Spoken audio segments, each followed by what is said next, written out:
Perfect. As you join in, we would love if you could use the chat box and check in where you're tuning in from and what startup you're a part of, if you're a part of a startup. And also just to start having a think on some questions that you might have for Simon. Now he will be doing a presentation about 20 minutes long, and then we'll open up for Q&A after that. So any burning questions, have a think on those. You can use the Q&A button that should be on your screen through Zoom. Otherwise, I'll keep an eye on the chat as well, just for any questions that do come through there. But yeah, would love if you just chuck in the chat where you're tuning in from and what startup you're a part of. Awesome, cool. We've got some cool people in the room. Well, hi everyone. I'm Lilia Alexander from Territory 3 Kiwi Landing Pad Reimagines. We're a nonprofit organisation helping support Kiwi startup founders that are going global. As part of this, we do this weekly webinar series where we have different guest speakers ranging from founders who are later stage, early stage on the journey, industry experts, anything that we think could be of use to you as founders along your journey of growth. So today, very excited, we've got Simon Small from SaaS Elevator, and I guess I could say, he's quite an expert in terms of growing SaaS companies. He's had a fair bit of experience in that, both in New Zealand and overseas. But I'll leave it to you, Simon, to do a bit more of a quick background on, what are some of the things you've worked on and where you're at the moment? Okay, great. So probably the highlights, I'll keep it short so that we've got time for a deep dive and also questions. Fell into SaaS really in 2007. It was actually Active Server Pages, and I got asked to run Diligent, which is now like a $4 billion company, as the founding kind of managing director for UK, Europe, Middle East, and Africa. So I was living in London. I was a theatre media guy. I had no idea about SaaS. I had no idea about board governance. It's a system for managing board papers. And we kind of probably created one of the original playbooks for enterprise B2B SaaS. We got 115 million, we got 115 times our valuation. We had 1 million of ARR. We listed on the NZX for 115 million and raised 24 million. The same year that Xero went on the NZX. Not many people realize the level of groundbreaking stuff that we did. We basically used the NZX as our capital engine, and it helped with all of our sales and our whole global strategy. So that was me. I was 37 in London, and I've just stayed with it for 15 years. I've wandered off into kind of being a futurist for a while, and I've retired from that. I co-founded another company called ARRIA, which again is groundbreaking in SaaS and AI. And a couple of years ago, I decided to focus on training founders. So I've taken that knowledge and baked it into models, kind of from the ground up, from my experience and talking with others and decoding what their experience has been. And so there's nothing quite like the SaaS Elevator kind of curriculum for SaaS founders. Yeah, awesome. And I think I did check your website at the start of the chat, so if anyone wants to have a browse. Well, I have to say something about the website. Yeah. That one of my business partners, I rang him up and I said, how are we going to get people's feedback in this webinar? And he said, well, why don't you just put your website live? I've been mucking around with that website actively for like 18 months. And so at 10:30, we just put it live. So some of the links are broken and all that, but yeah, simonsmall.io. And then there's, you can contact me on that front page. Yeah, awesome. Yeah, got to launch somewhere. So I know. I'm nervous. No, it looked like it was working fine for me. So hopefully it holds up. Awesome. And now you're doing a presentation that I believe you did for AWS recently. And you've got some slides for that, right?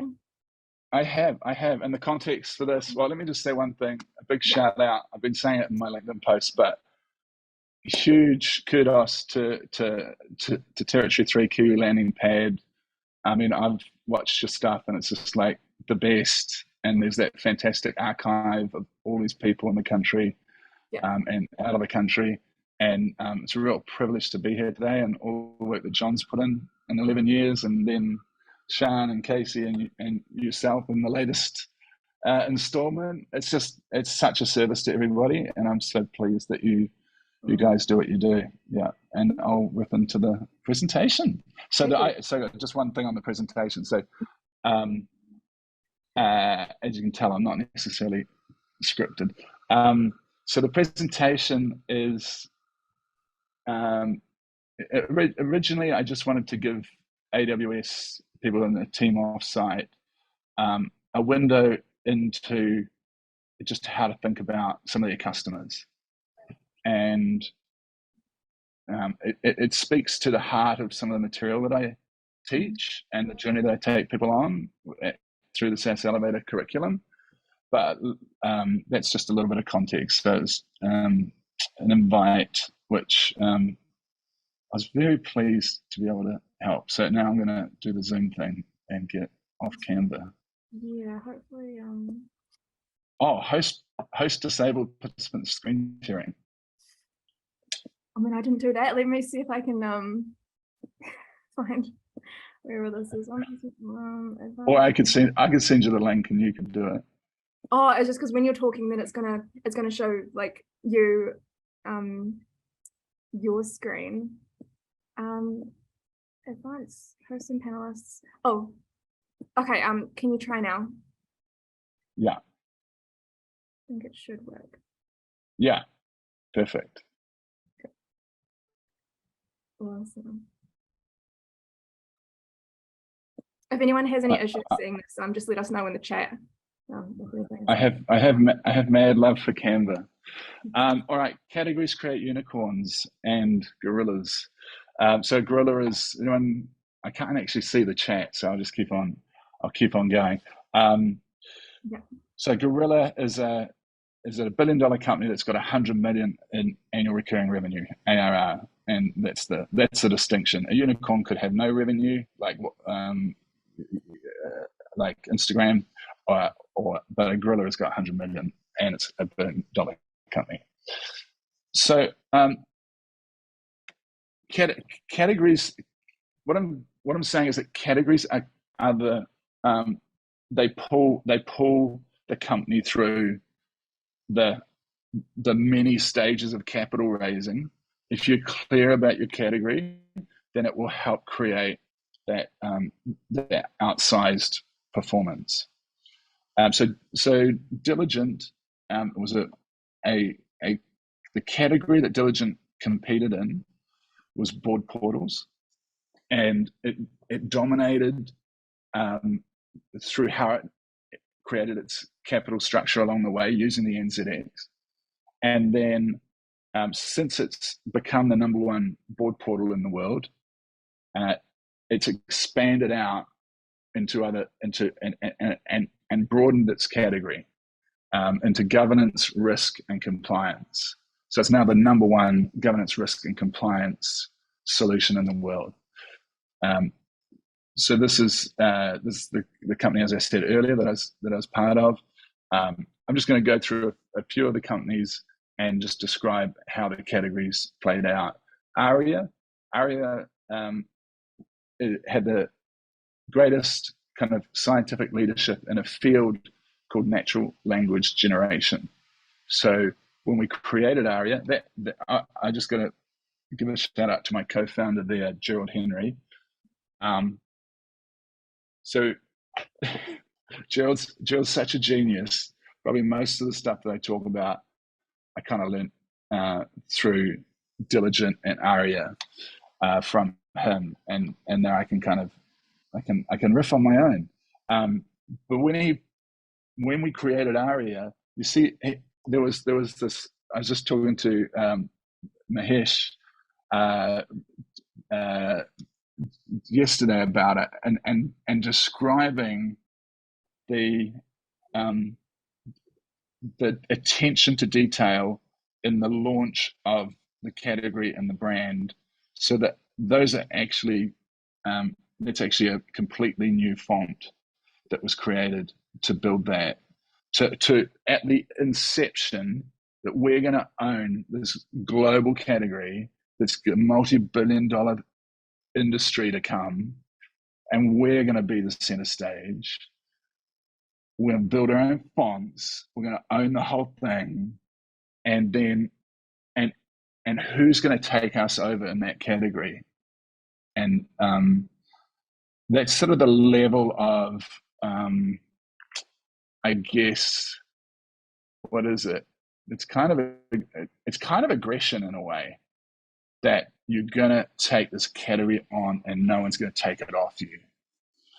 So natural language generation, hands down, global leader. We've got 40 broad patents in that field.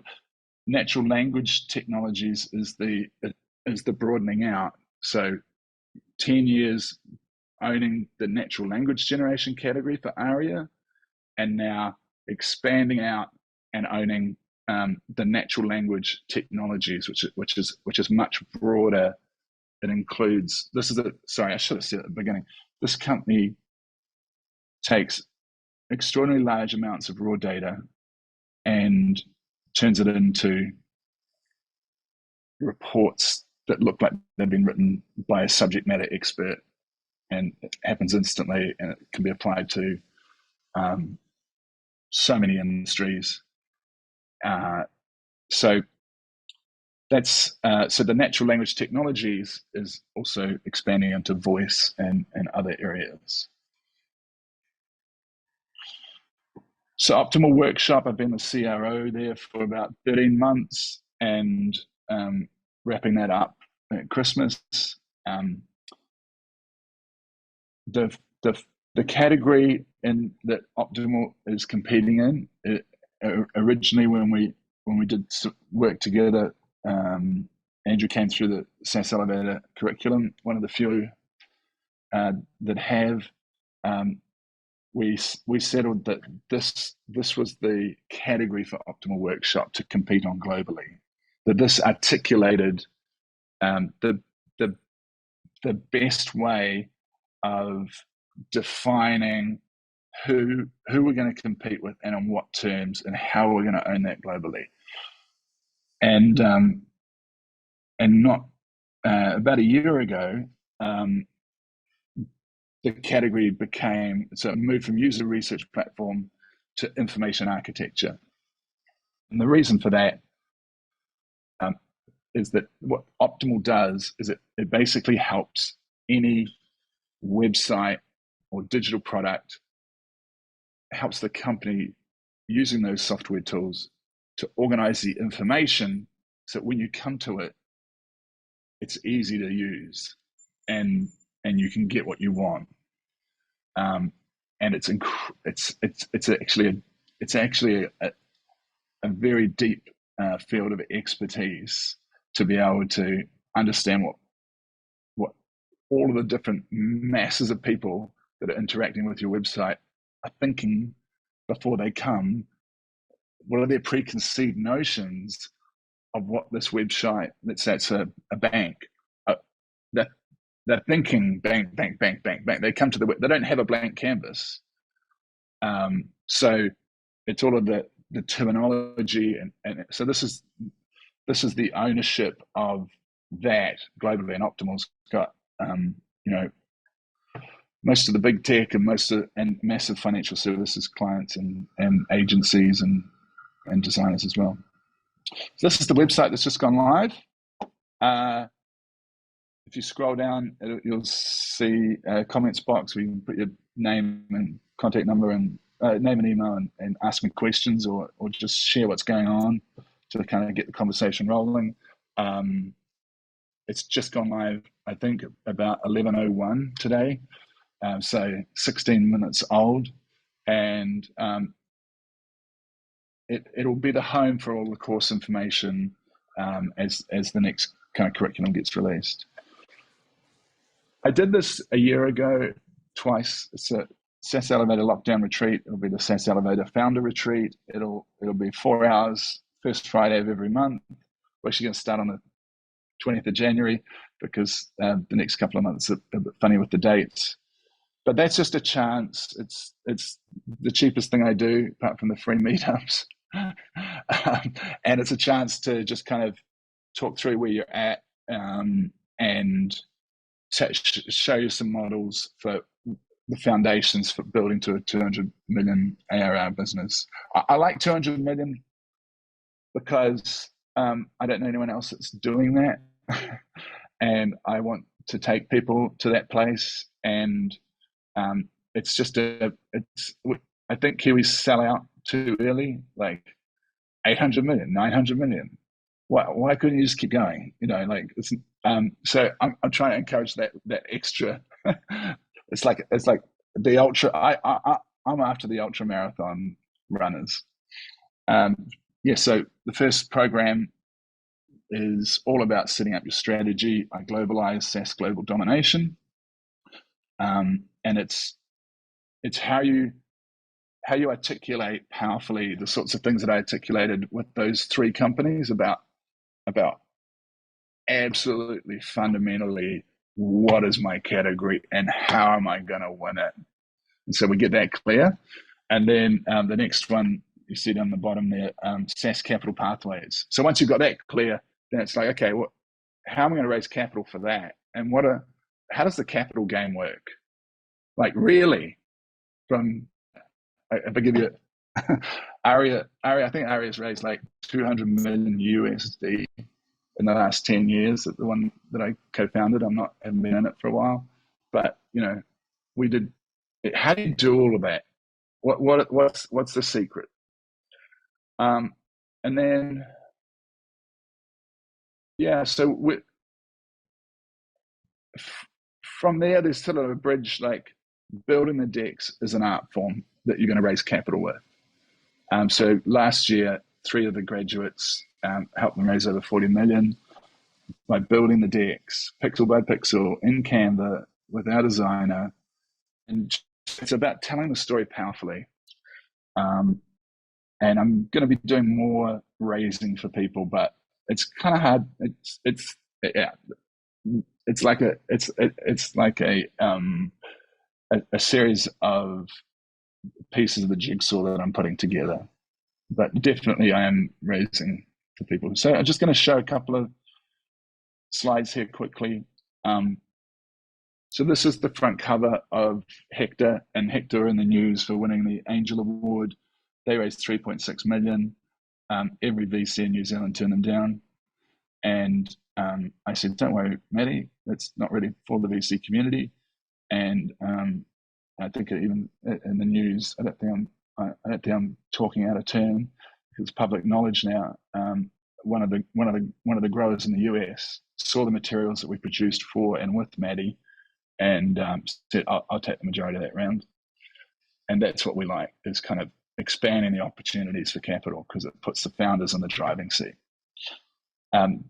This deck, probably some of you may know, Optimal, Pioneer Capital invested and took a majority stake, added growth capital off the back of a lot of work that Optimal have done. And this was the sales document that I put together with CEO and my designer again. Scannable. So Rob from Scannable came to that lockdown retreat, and I have a spotlight founder slot. So I brought him on stage, and virtual stage, and we workshopped his category, figuring out how he was going to articulate it powerfully. And then he continued to do a little bit of work with me afterwards, not the full course, but he's successfully raised through Hill Parents. And then the last piece, just before we wrap, I'm rekindling my SaaS on the Street shows. So that's a good chance if you want to be on the show, honestly, I'd love to have people saying, hey, get me on, let's chat. Here's Ken Brickley. We do the SaaS meetups. I think I met Alexander at my Wellington SaaS meetup.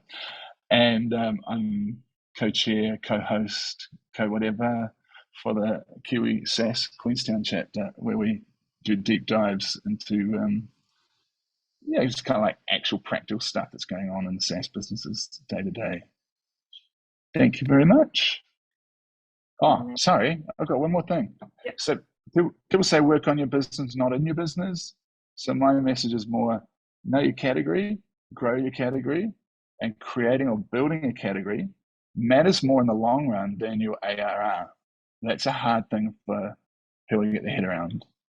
And just think of the kind of, if these three categories here, that these just three SaaS businesses, think of the value of those categories over time. It's just immense. So this is the final note. So we compete in categories. Like we are competing in the lanes. If you think of a sprinting race, there's a 100-meter sprint. You're in lane 1, and there's 9 other spots. So who are these people? I found a competitor that was just like this tiny little 2-person company, and so you're like, okay, great, they've got something going. How are we gonna beat them? Like, you got to be really. So we're competing in the categories, and the buyers are thinking in categories. I got to get more than one to choose from, and then I've got to compare.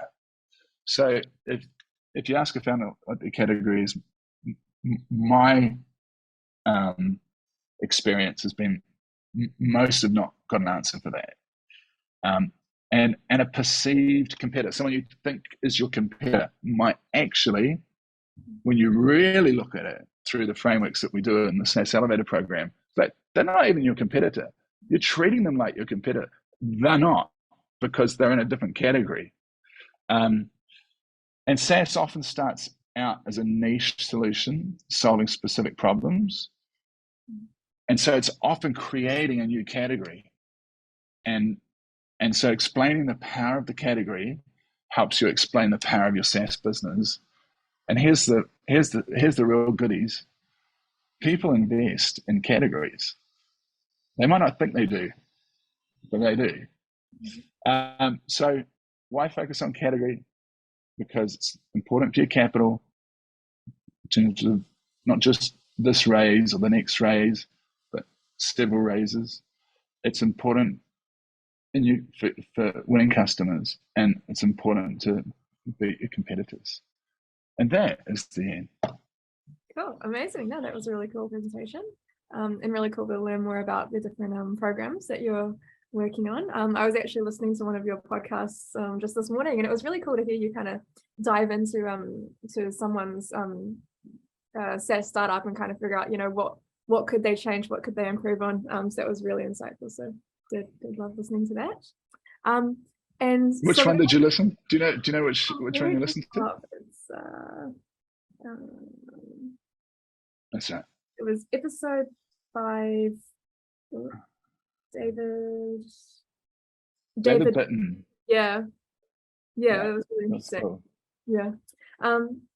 Cool. Okay, so we're opening up into question time. So if anyone has any questions, chuck those in the Q&A or the chat box, and I'll keep an eye on those. But to jump can I ask Jim Robinson? Simon can sell snow to Eskimos. Way Ars Mastermind Bruh. Oh, nice. / Jim. What does that mean? I think it's a compliment. It's saying you're good at yeah. Yeah, it is. So do you think Jim's younger than me or older than me? Oh yeah, he just said yeah. It's a compliment. Okay. Yeah. It's a compliment. Okay. All right. Thanks, Jim. Cool. So definitely a hot topic at the moment is raising capital. And I know there have been some issues lately with valuations going down, and founders that have already done a raise now going to the next raise, and struggling a little bit because the dynamics all changed. What have you seen in this space, and what would you give advice to founders who might be kind of facing that battle at the moment? So let's talk about a scenario of someone facing a down round. Yeah. I addressed this in my in the I Globalize SaaS Global Domination course, because essentially what's happening in a down round is that you don't have the vision for that future growth at a sufficient level, and you don't have an investor pool at a sufficient level for you to make the case for why the valuation shouldn't go down. So it's a down round is to me, in my way I'm sort of frame it, is that you've, in the Jim Robinson kind of, sell ice to Eskimos, like your current investors possibly thinking that you've gone down in value, right? Because of the metrics and because of the market and all of that. So you can take that and you can accept that, or you can go, okay, I think it takes a lot of work to figure out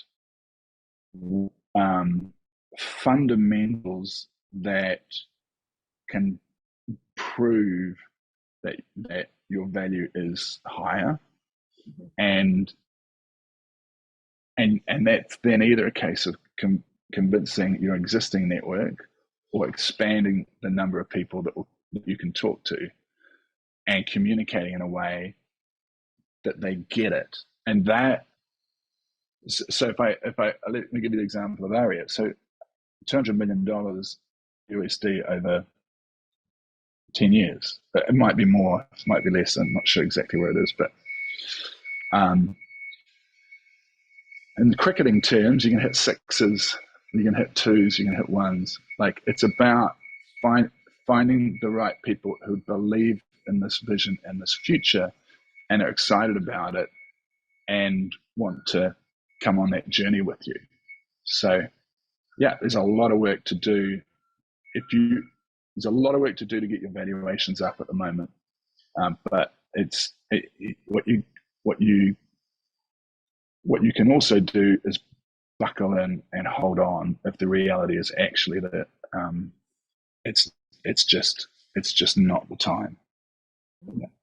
Yeah, it's definitely that kind of a follow-on question is what are you seeing in terms of, obviously the economy is in a bit of a downturn and people are cautious, and big tech companies are holding on to their cash now, and there's a bit of nervousness out there for the next year or so. Stocks are down. What advice would you give for New Zealand tech companies who are just a bit unsure of what might happen? Well, you're kind of in your own little cocoon in a way, in that so there's the capital side of it, and then there's like the customer acquisition. So if the realities of kind of the spend that's out there, I've just got an update that there's been significant layoffs in the team that's running some tools for a company that I know is they've just been fired. So you can't sell tools to people who've been fired, right? So there's that aspect of growth and how you're going to actually achieve your numbers. And okay, let's not talk about all of that, because that's kind of like a whole different topic. In terms of how you're going to get your capital, then I think you've got to just, it's tough, right? And I think where I come from is I stack the odds. I try and stack the odds in the founder's favor, because I've seen when Diligent was going to run out of money if they didn't get $1 million, because the 2008 financial collapse in New York was happening, and the guy that put the $1 million in made hundreds, right? He came to the rescue when the company was on its knees. Now, that represents huge value shift for him. So it could be that what you need to be doing is kind of wargaming it and going, okay, man, we are going to make someone an incredible deal. We would never do this 2 years ago. You know what? Let's make an incredible deal, because if they can get us, can I swear? If they can get us out of the shit, then it's not TVNZ, is it? If they can get us out of the shit, then it's worth it. So Diligent would have collapsed the end of 2008. It's now the last numbers, they had 400 million ARR, and they're on track to go to 1 billion ARR. That company was going to collapse. So what happens is that all over the world, companies are failing, and it's capital that's actually the shortage. It's the crops dying because the water's not there. Yeah. I've got a question come through from Henry.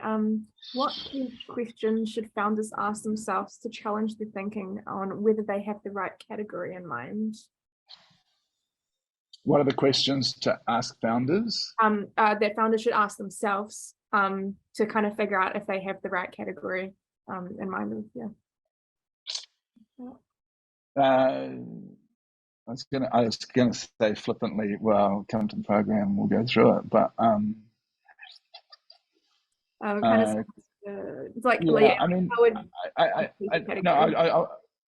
like, so you're either leading a category, or you're leading a category, or you're following a category, and you're winning a category, or you're behind in the category, right?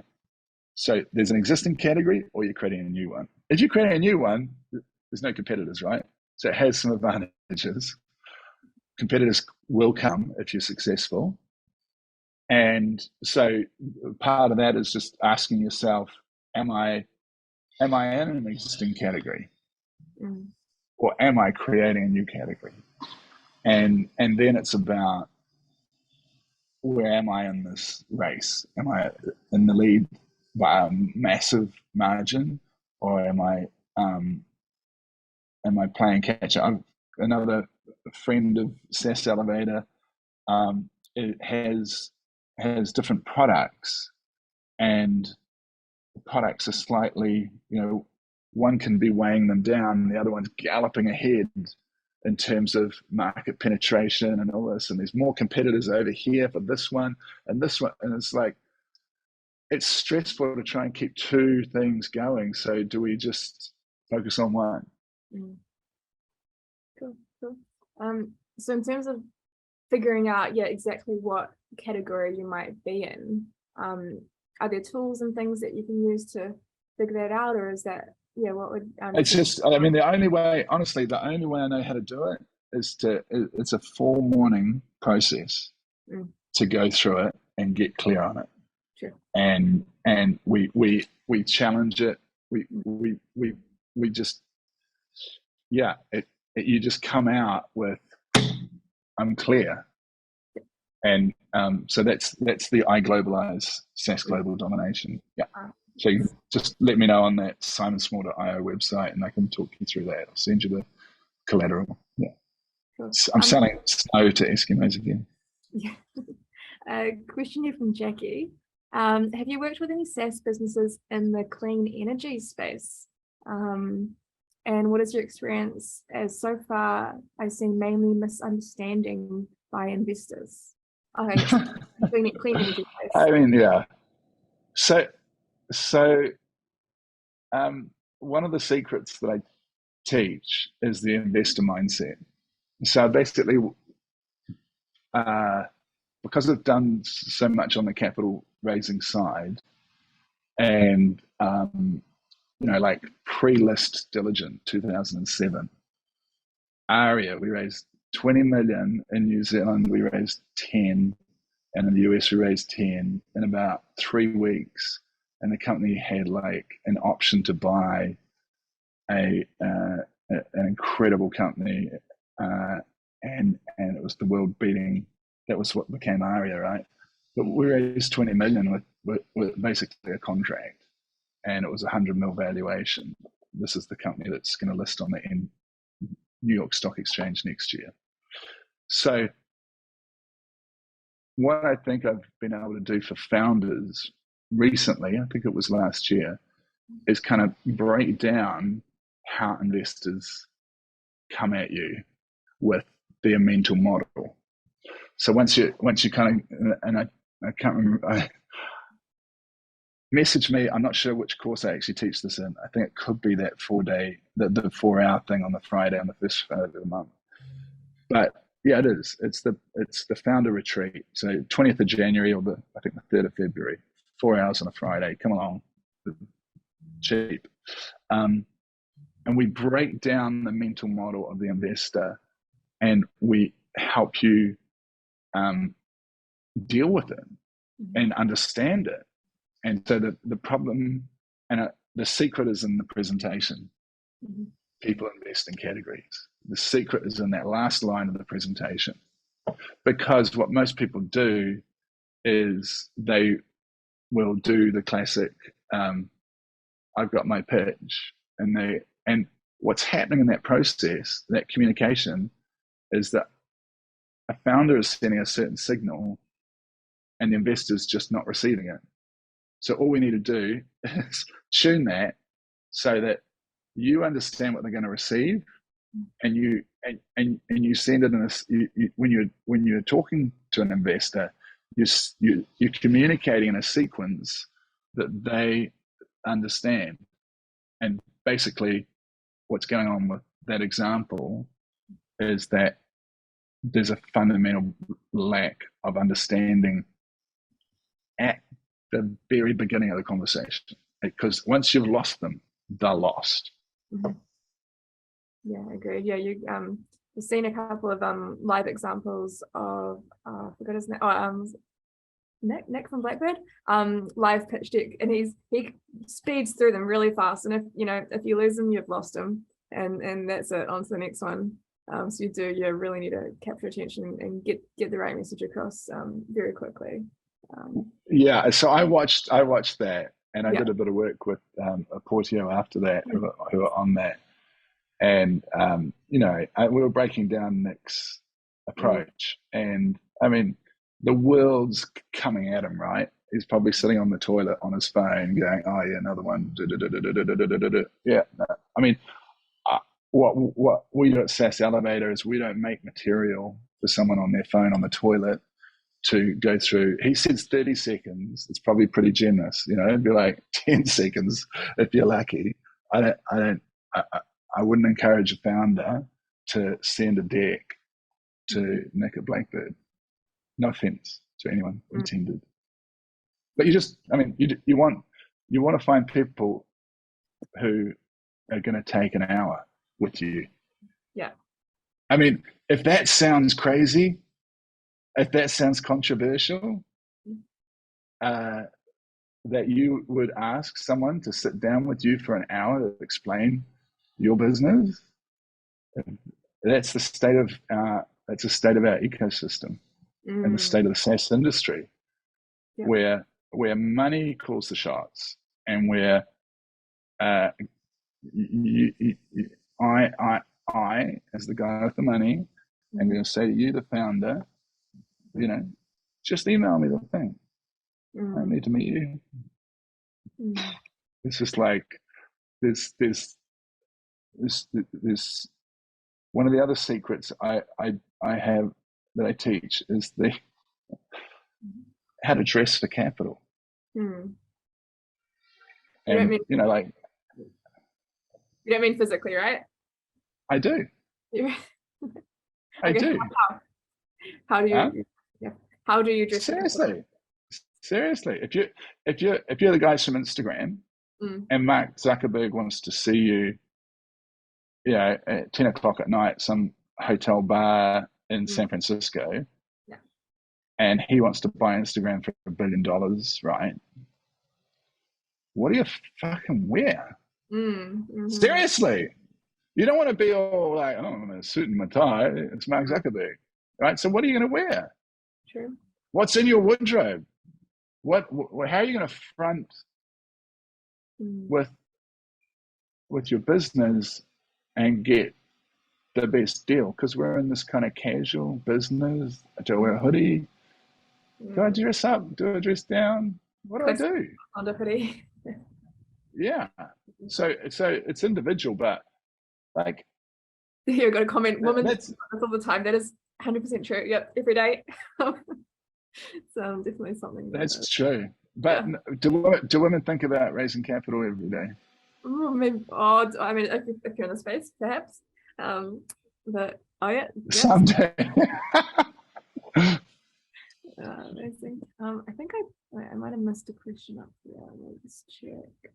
Oh, it was a comment by Dominic saying, I'm raising capital at the moment, finding it easier than in 2020, mostly because we have proven performance.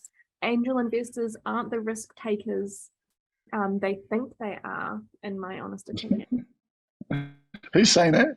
Am I seeing these questions? Are they in the chat or are they someone else? Chat, do you see the button at the bottom? It should be beside Q&A. Oh, yeah. Oh. Yeah, just into there. Yeah. Cool.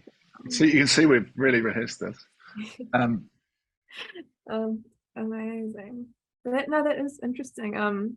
Yeah, there's definitely a lot of interesting commentary going around at the moment, you know, VCs versus angels, and yes, it's interesting out there. What was that comment? What was that comment or question about the angels not as you might just scroll up just a little bit to had 4. Dominic saying he's finding it easier to raise capital at the moment versus 2020, which yeah, to learn more on. No, well, I think that's so.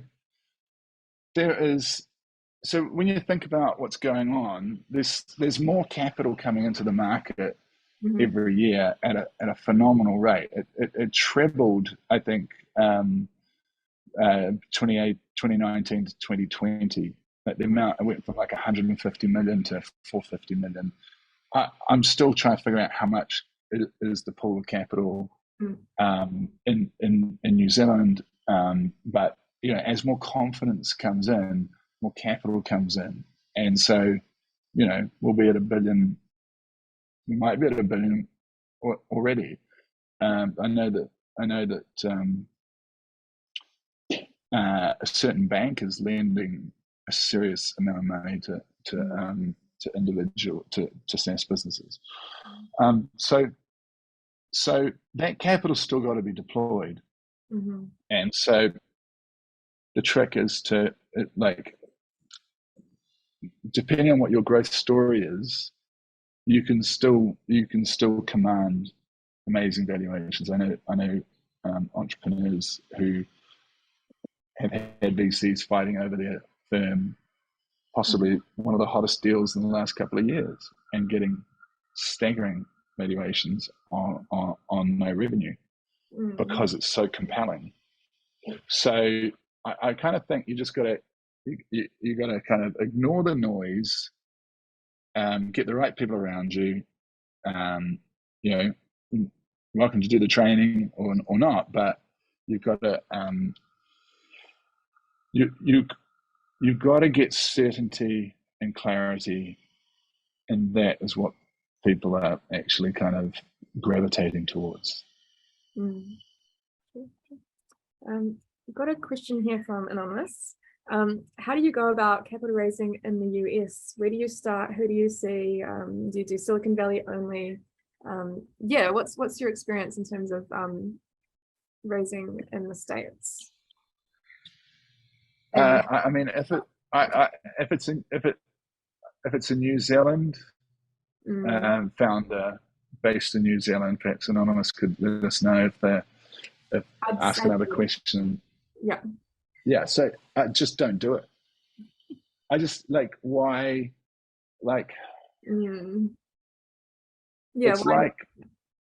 It's like trying to get so you don't need it for capital.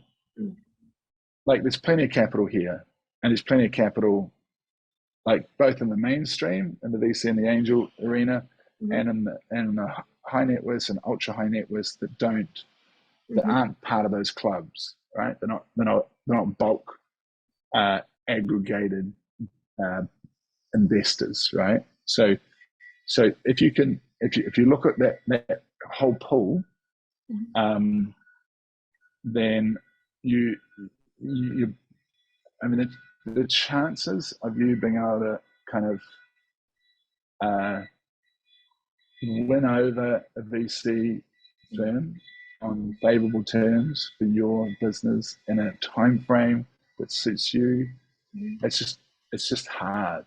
I mean, if you've got somebody who maybe is connected with a whole lot of wealth in the US, like family wealth or institutional wealth, or like if you've got somebody in that market that believes in you, or you can incentivize as part of your team, and they can set up one-on-one meetings, then that's a pathway for getting capital out of the US. But this, the way you might go and, I just wouldn't.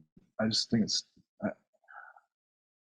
I was part of a business in 2015, and that was kind of the idea, and it just I don't think it works, by and large. Yeah, I know it definitely is difficult. I know a few founders looking to raise over there at the moment, and not having much luck as of yet. I think one of the drivers behind founders wanting to raise over there is, let's say you're wanting to expand over there, the amount of capital that you can raise over there is phenomenally higher than you would get here in New Zealand. People over there are living in a whole nother world, especially from what I've seen from being over there. But yeah, it's definitely there's some nitty-gritty things around US investors wanting you to be set up as a US entity. That's a whole nother thing to navigate. So I guess, yeah, your advice is try your best here in New Zealand first. And I would stay local and and go broad instead of narrow. I mean, that's basically the key outcome from doing the curriculum is you end up with the three courses at the end. Going, I've got so many options now to give me capital. Yeah. And I've got so many methods, and now I just need to knuckle in and execute. And without, I think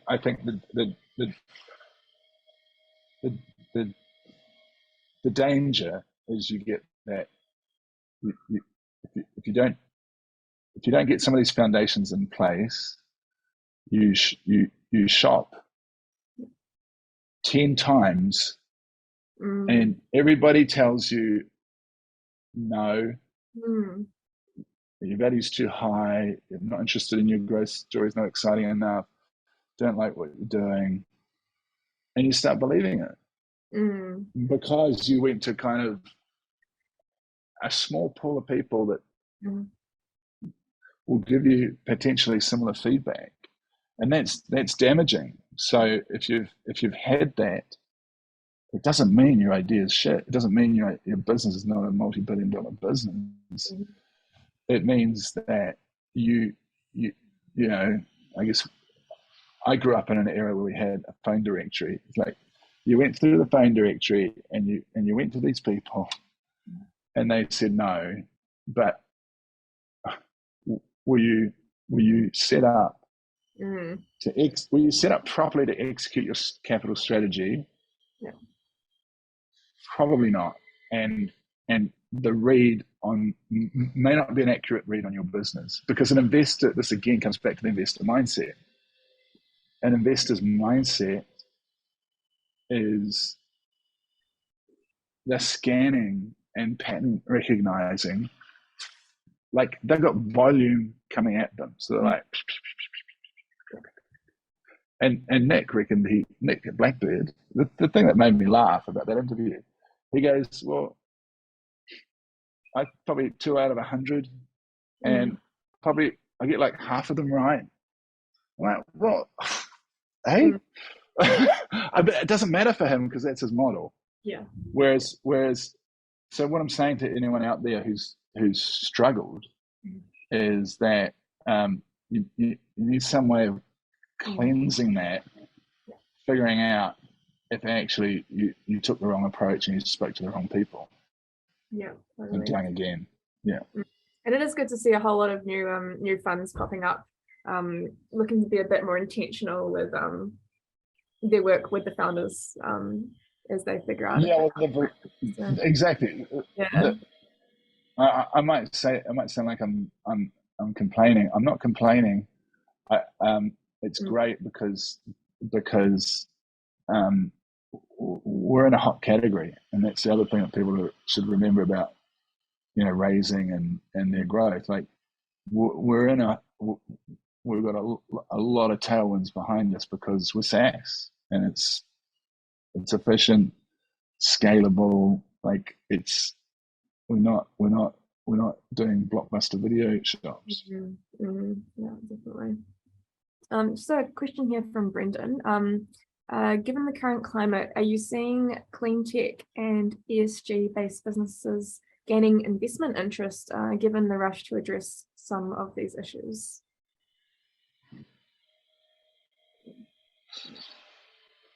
So my kind of lens is not really giving me that. It's a great question, Brendan. My lens is not really giving me kind of like all the data to give you any kind of feedback on that. And I'd say that there's some purpose-driven funds and purpose-driven high net worth individuals and ultra high net worth individuals, and the EHF, the Edmund Hillary Fellowship, is definitely a lot of clean tech capital where people have made money and they're coming in, they're getting a visa, they want to contribute, and they need to invest. So I'd be going to the Edmund Hillary Fellowship organization, and I'd be sitting down with the person who knows all the EHF fellows and trying to figure out where to start. Yeah, awesome. I've just realized we are at 11:55, so we've only got a couple more minutes left. If anyone has any last minute burning questions, chat us in right now. Else time will run out. Otherwise we can. Oh, sorry, Michelle's there. Hi, Michelle. So Michelle Cole, I wasn't sure whether you're still there, Michelle. So Michelle Cole at EHF is someone you should reach out to. If you contact me or Lilia, and we'll put you in touch, or just go to LinkedIn. And she's keen to help. I actually just chucked her email in the chat if anyone wants to take. Oh, there we go. Perfect. Yeah, amazing. Community at work, right there. So beautiful. Amazing. Okay, well, I guess we may be at the end of today's webinar. And let me just check your website back in the chat again. So hopefully everyone can see that. Well, maybe I just, because we have got a couple of minutes, right? We finish at 12. Yeah. So I haven't actually looked at it properly since it went live, which is quite funny. So I'll just share if that's all right for 1 second. Yeah. We do. And if there are any questions, just interrupt me, because I'm filling space. It's not mad, I'm filling space. So the training and events is all of the cool things that we're going to be launching. So yeah, so you just basically ask me anything here. That is my kind of inbox for anything. Oh gosh, I've got to mention, we're going to do a launch of SaaS Elevator at the NZX in Auckland on December the 7th from 3 to 5 p.m. So if you want tickets, just go to simonsmall.io and say love a ticket or love 5 tickets. I think the NZX are splashing out on all of the great SaaS founders, and so I'll be some of my partners over the next year, BNZ and NZX and Tompkins Wake have supported me a lot, and so I'll just be continuing to kind of help those organizations, help the SaaS industry in the country. Yeah. And the goal would be to get a few people to that 200 million ARR. So that's the mission. So I'm just going to do a quick plug as well, Ross. We've got some people here. We're running a panel event in Wellington next Wednesday, focused on US expansion. So if anyone is in that realm of looking at considering expanding to the States, this would be a great event just to learn about some founders that have done the expansion and ask some questions. I've just chucked that in the chat. It's also up on our LinkedIn, Territory 3 Kiwi Landing Pad Reimagine LinkedIn. If you don't have time to grab the link off the chat. But otherwise, yeah, okay, I think we're at time. So a big thank you to Simon for sharing some insights into what you're working on. Definitely a really interesting space. And yeah, hopefully I'll be able to come along to the event. Was it the 7th, did you say? Wednesday the 7th. Yeah. From 3 to 5 p.m. in Cool. Auckland at the NZX. Perfect. Yeah. And yeah, if anyone has any more questions, feel free to reach out on Simon's website or LinkedIn. Another good one. And this webinar has been recorded, so I'll be checking this up on our channel soon. If you know anyone that would gain some value from having a listen, we'll also be going up on Spotify within a few hours as well, which is a really cool new channel for webinars. They actually do the videos now, which is really interesting. Amazing, cool. Thank you everyone for tuning in, and thank you, Simon. Thank you everyone. Great questions. Really enjoyed it. Thanks, Lilia. Awesome. Catch you next time, guys. Okay.